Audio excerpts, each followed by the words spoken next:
You know how some stories, especially the scary ones you find online, just kind of take on a life of their own? It's always the little details, right? The weirdly specific rules that make you think, wait a minute, could this actually be real? Well, tonight, we're going to deconstruct one of those viral legends. It's a story about a very lonely gas station, a desperate young man, and a set of rules that you absolutely cannot break. And this is the rule that sits right at the terrifying heart of the whole story. It's not just a warning, it's a promise, a guarantee that if you mess up, something inescapable is coming for you. It really sets the stage for a night where staying alive means following the strangest instructions you can possibly imagine.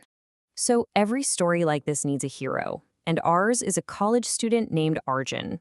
He's not looking for trouble or adventure. He's just a guy who's been completely backed into a corner by life, just trying to find a way to make ends meet. And man, you can just feel the desperation here.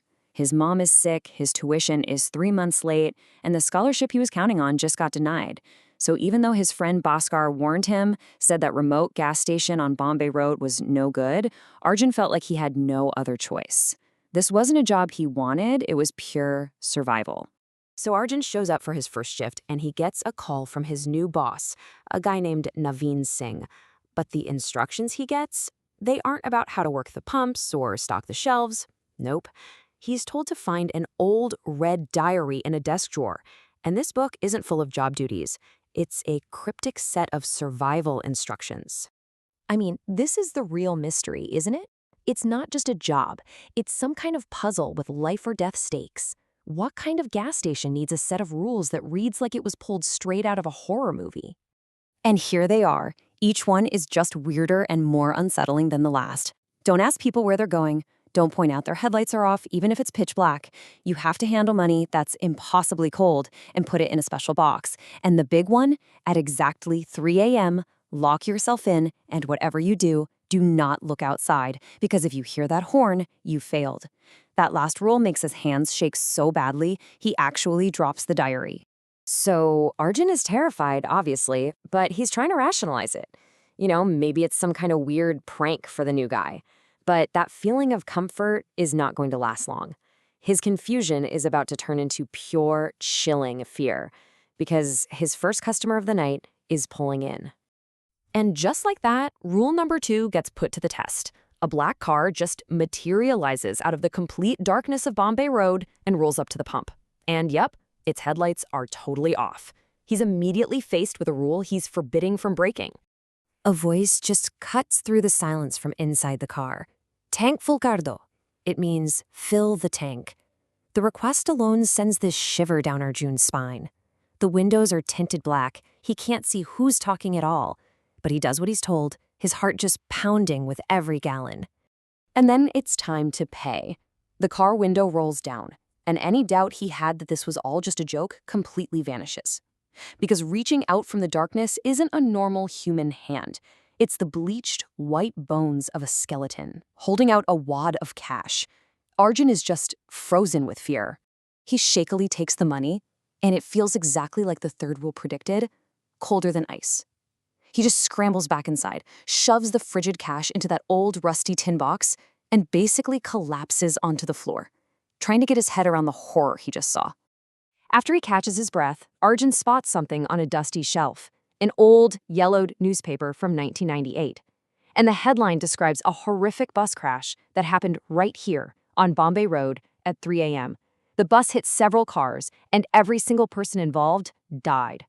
Suddenly, all the weirdness of the night starts to connect to a much, much darker history. All right, we've arrived at the witching hour. This is it. This is the moment all those bizarre rules have been building towards, the final test.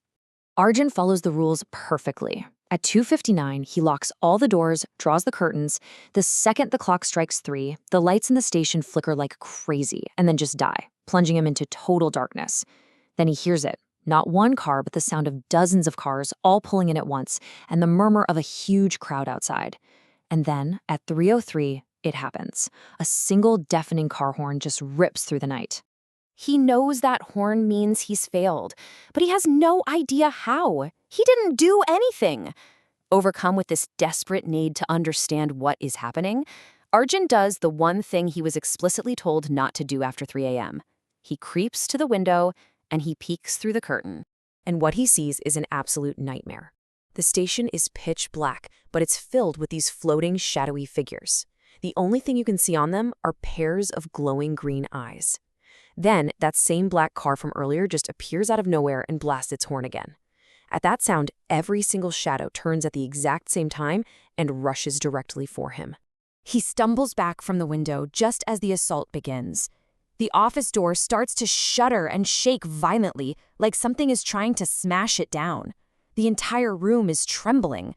Trapped, terrified, and totally overwhelmed, Arjun faints as the chaos just consumes him. Arjun wakes up to sunlight pouring through the window. The office is a total wreck, but he's alive. Just then, his boss, Navin Singh, walks in. And seeing that Arjun actually survived the night, he finally reveals the horrifying truth behind the Bombay Road gas station. So here's the horrifying explanation.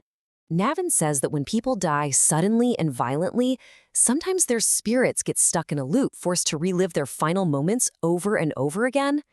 This gas station?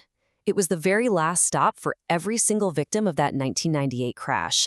So every night, their spirits return to reenact their final journey, completely unaware that it's already over. So you've basically got two separate realities existing in the exact same place. For Arjun, it's a terrifying night shift job, but for the spirits, it's just their last night on Earth, repeating for eternity. They're just filling up their cars for a trip they will never finish, with absolutely no idea that they're dead. And those rules? They're not random at all. They are essentially a firewall between the world of the living and the world of the dead. If you ask a ghost its destination or point out its headlights are off, you're creating a glitch in its reality. You're forcing that spirit to confront the fact that it's dead, and that confusion turns into a violent rage. The horn blast, that was just the alarm system, signaling that the firewall had been breached. Okay, so almost everything seems to make sense now, but as Arjun is getting ready to leave and never come back, he remembers something. A car key he found on the ground outside after the attack, right where that black car had been parked. And this is the final, lingering question. Breaking the rules should have been a death sentence. The horn went off, the spirits attacked, so why is Arjun still alive? Well, Navin explains that by looking, Arjun did remind them they were dead. But one spirit, the one in the black car, didn't lash out in rage. It finally accepted its fate. And in this final, chilling twist, Arjun decides to take the double pay and come back for another shift. He tells his friend Bhaskar, "Some waits never end. I will have to wait today as well." You see, he was spared because one soul finally found peace, and it left him its key as a way of saying thank you. And now, maybe, Arjun waits for the others. No longer just a gas station attendant, but a quiet guide at the very last stop between life and that endless, lonely journey.